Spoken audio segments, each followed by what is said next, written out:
जिन मित्रों ने चैनल को सब्सक्राइब किया उनको धन्यवाद। जिन लोगों ने चैनल को सब्सक्राइब नहीं किया और तुरंत सब्सक्राइब करें मौर्य एक शासक परिवार यूट्यूब चैनल को। धन्यवाद। नमस्कार मित्रों, आपका स्वागत है मौर्य एक शासक परिवार यूट्यूब चैनल में। आज आपको एक बहुत ही दिलचस्प कहानी सुनाऊंगा। हालांकि सत्य घटना है, अभी जल्दी की है। स्ट्रेचर पर शादी, तो इसके गौर से सुनिएगा। एक दिल को खुश कर देने वाली खबर आई है।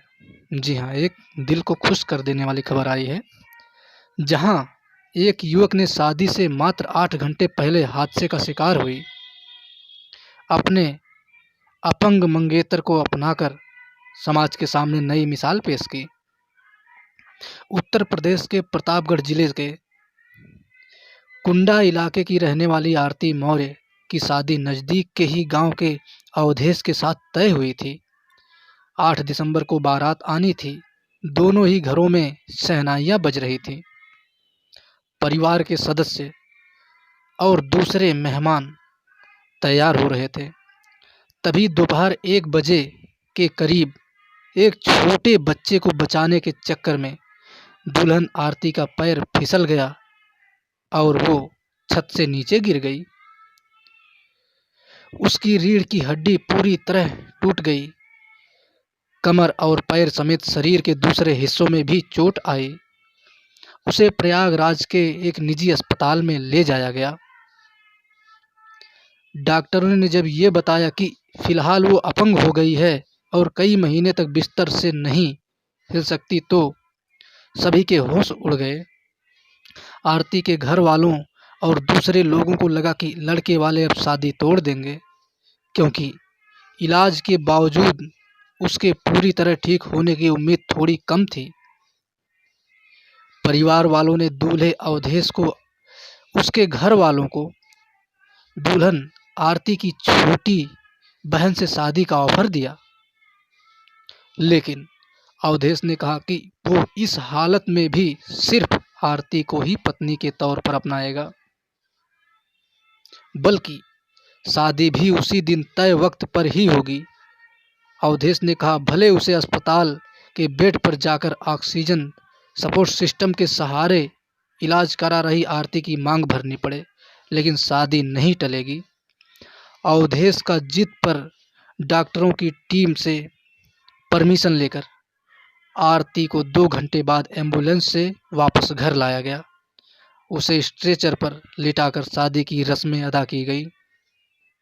ऑक्सीजन और ड्रिप लगी होने की सूरत में भी उसकी मांग भरी गई।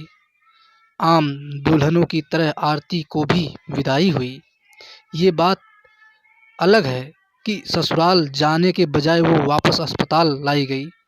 अगले दिन होने वाले ऑपरेशन के फॉर्म पर खुद अवधेश ने पति के तौर पर दस्तखत किए। मित्रों, ये होता है प्रेम, ये होता है लगाव। तो दो आत्माओं का मिलन, जब आत्मा आत्मा मिलती है तो शरीर नहीं देखता है, दो मन मिलते हैं तो शरीर नहीं देखता है। और यह गुण हमें लगता है मौर्य वंशियों में ही पाए जाते हैं।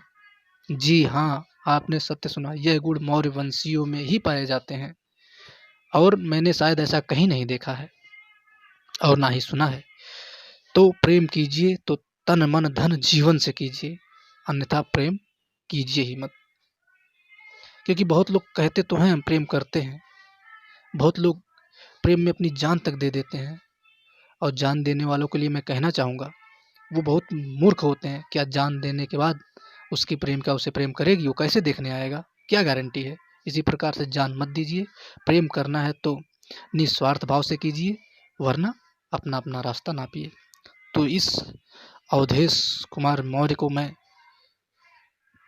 सादर नमस्कार करता हूँ कि ये अपने साथ साथ सभी लोगों के मान मर्यादा, और सबसे बड़ी बात कि एक बहुत बड़े निर्णय की तरफ कदम इन्होंने बढ़ाया। शायद दूसरा कोई होता तो नहीं करता, लेकिन अवधेश जी ने जो किया वो देश और दुनिया के लिए और समाज के लिए एक मिसाल है। एक बार फिर से अवधेश जी को मैं नमस्कार करना चाहूँगा, और जल्द ही अवधेश कुमार मौर्य जी से हमारी मुलाकात भी होगी, लाइव आऊँगा। मित्रों, इस वीडियो को इतना शेयर कीजिए कि इस प्रेम कहानी को हर कोई समझे, हर कोई माने और हर कोई एकदम इसी प्रकार का प्रेम करे, शरीर को देखकर नहीं, मन को देखकर और आत्मा को देखकर। ठीक है मित्रों, हंसते रहिए, मुस्कुराते रहिए और अवधेश जी का सपोर्ट सब लोग कीजिए और अपने आसपास साफ सफाई रखिए, पेड़ लगाइए, पानी बचाइए और अपने पूर्वजों का सम्मान कीजिए, बुजुर्गों का सम्मान कीजिए। जय मौर्य वंश, जय हिंद, वंदे मातरम।